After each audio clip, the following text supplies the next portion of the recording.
Well, we're here today with candidate for Councilor at Large for New Bedford, Mr. Henry Bousquet. Henry, thank you for taking some time out of your busy campaign to answer some questions for New Bedford 360.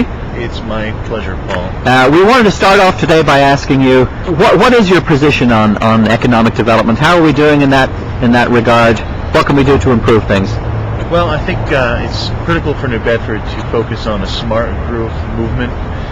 In other words, looking at their center city, like the very bones of downtown, okay, which is beginning to develop quite a synergy with the cultural arts. Different kinds of artisans are making their home here. Galleries are popping up. New restaurants and stuff like that are coming in. And what smart growth is it's sort of an economic plan that the city sets up for itself. They do a sort of a strategy plan, and they develop around that green space initiatives, areas to preserve for like dog parks or recreational areas. In New Bedford specifically, we want to tie into the waterfront and make that more part of the downtown, so that it's one of our features, along with the Weather Museum and other assets like that. We want to be able to incorporate the waterfront as one of those assets.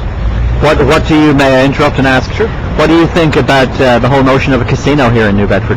I think a casino in New Bedford is sort of the elephant in the sandbox. You can't really ignore it, However, we have to go about that again in the same sort of smart growth way.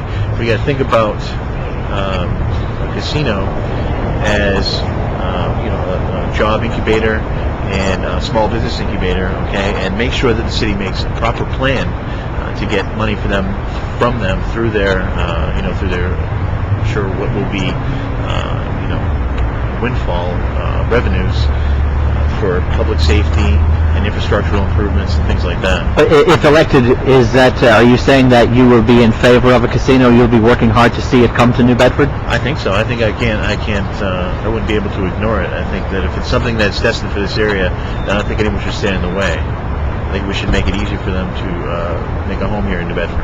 What are your thoughts on mill buildings in this area, using them for economic development purposes or tearing them down, demolishing them, as in the Clifftex mill scenario that came up several months ago?